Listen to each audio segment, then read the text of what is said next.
স্বামীর অত্যাচারে সন্তানকে নিয়েই বেরিয়ে এসেছিল মাহি।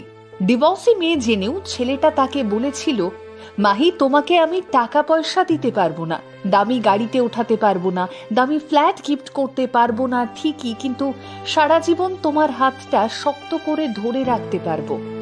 আসলে ভালোবাসলে ভালো রাখতে জানতে হয়, আর সেটাই প্রমাণ করলো রাহি। সোশ্যাল মিডিয়ায় এখন ভাইরাল মাহি এবং রাহির এই ভালোবাসার গল্প, যা শুধুই গল্প নয়, শিক্ষা। জীবনে দ্বিতীয়বার ঘুরে দাঁড়ানোর সুযোগটা সবাই পায় না, মাহি পেয়েছে।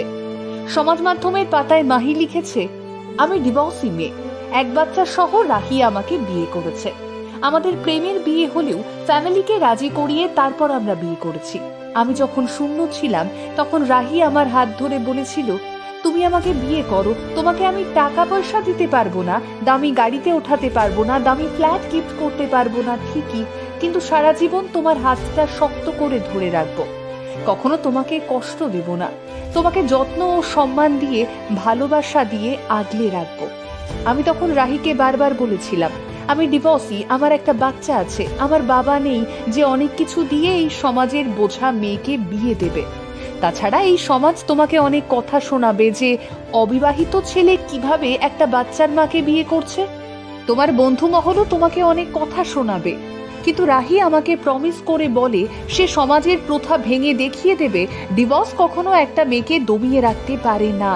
আর আমি তাকে এটাও ক্লিয়ার করি, আমার এক্স একটা খারাপ লোক, সে আমাদের বিয়ের পর অনেক ঝামেলা করবে, তোমার জীবন ঝুঁকিতে পড়বে। কিন্তু রাহি এসবের তোয়াক্কা না করেই আমার মেজো ভাইকে বিয়ের প্রপোজাল দেয় যে সে আমাকে বিয়ে করবে এবং আমাকে সুখে রাখবে। একজন আমার ট্যালেন্টকে দমিয়ে শাসিয়ে নির্যাতন করে গৃহবন্দী করে রাখতে চেয়েছিল, আর আরেকজন আমার ট্যালেন্টকে সম্মান করে আমাকে আকাশে ডানা মেলে উঠতে দেওয়ার ব্যবস্থা করেছে। এই সমাজের সকল অশুভ জিনিস থেকে আমাকে আগলে রেখেছে। আমাকে সে সবসময় এমনভাবে আগলে রাখে যেন আমি তার দামি কোনো সম্পদ। শুধু তাই নয়, রাহির মুখ থেকে শুনেছি ওর যখন শূন্য পকেট ছিল তখন ওকে নাকি কেউ পাত্তা দিত না, অথচ এখন আমাদের নিজেদের প্রাইভেট কার রয়েছে, আলিশান ফ্ল্যাট রয়েছে, ঢাকায় 2টো শোরুম রয়েছে। আমার পরিবার রাহিকে প্রথমে অবহেলা করলেও এখন আমার পরিবারের সবার ভালোবাসার মানুষ হলো রাহি, এবং আমার ছেলের সব থেকে কাছের মানুষ এখন রাহি। আমার সন্তানের জীবনের যত অপূর্ণতা ছিল সব রাহি পুষিয়ে দিয়েছে। আর আমি আজকের যেই গ্ল্যামারাস গ্যালারি বাই মাহি হতে পেরেছি শুধুমাত্র রাহির সাপোর্ট আর আল্লাহর রহমতে। যে মেয়েকে একটা খারাপ লোক এসএসসি পরীক্ষা দিতে দেবে না বলে রুমের মধ্যে আটকে রেখেছিল, সেই মেয়েকেই রাহি ঢাকা থেকে গিয়ে এক্সাম হলে দিয়ে বাইরে ঘন্টার পর ঘন্টা দাঁড়িয়ে থাকে। 2টো শেষ হয়ে যাওয়া জীবনকে ফুলের বাগান বানিয়ে দিয়েছে রাহি। এই যে দেখুন, আজ আমরা দুজনে মিলে নিজেদের স্বপ্ন পূরণ করছি, দুজনেই সমান তালে পরিশ্রম করে এগিয়ে যাচ্ছি। হাজবেন্ড বুঝি এমনই হতে হয়, একদম ছায়ার মতো।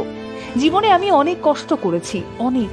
ডিভোর্সের 6 বছর স্ট্রাগল করেছি একটা সঠিক মানুষের জন্যে, যে আমার অভিমান বুঝবে, আমার খুশির জন্য যে সবকিছু করবে, কোনো কান কথা না শুনে আমাকে বিশ্বাস করবে, আমাকে অনেক সম্মান করবে, আমাকে অনেক যত্ন করবে, অনেক ভালোবাসবে, আমার পরিবারকে রেসপেক্ট করবে।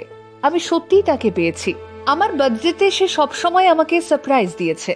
আজ এত সিনেমেটিক ভাবে সে আমার বার্থডে সারপ্রাইজ দিয়েছে মালয়েশিয়ার এক 5 স্টার রেস্টুরেন্টে, এবং আইফোন 16 প্রো ম্যাক্স গিফট করেছে আমার বার্থডেতে।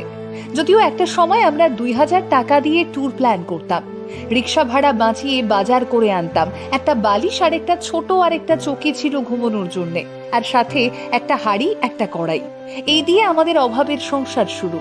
আর এখন ঘর ভর্তি দামি ফার্নিচার। শুধু ধৈর্য ধারণ করে দুজনে মিলে কঠোর পরিশ্রম করে ব্যবসাটা দাঁড় করিয়েছি। আমাদের ব্যবসার পুঁজি ছিল মাত্র 2000 টাকা। আমি ক্যামেরার সামনে কাজ করেছি আর রাহি ক্যামেরার পেছনে কাজ করেছে। আমি সত্যি অনেক হ্যাপি এবং আল্লাহর কাছে অশেষ শুকরিয়া যে এইরকম জীবন সাথী চেয়েছিলাম আমি। আর যখন সম্পর্করা অনায়াসেই বিকিয়ে যায়, কান পাতলেই যখন বিচ্ছেদ, ডিভোর্সের মতো ভারী শব্দগুলো শোনা যায়, তখন সেই মাটিতে দাঁড়িয়ে কিছু মানুষ আজও ভালোবাসতে শিখিয়ে যান, চোখে আঙুল দিয়ে দেখিয়ে দেন শত প্রতিকূলতার মাঝেও চাইলেই থেকে যাওয়া যায়, শুধু ইচ্ছে থাকতে হয়। জীবনে রাহির মতনই এমন সম্মান করার ভালোবাসার মানুষ যদি থাকে তাহলে তাকে হারাতে দেবেন না, ভালোবাসায় যত্নে আগলে রাখুন। আর কমেন্ট করে জানিয়ে দিন আপনার ভালোবাসার গল্পটা।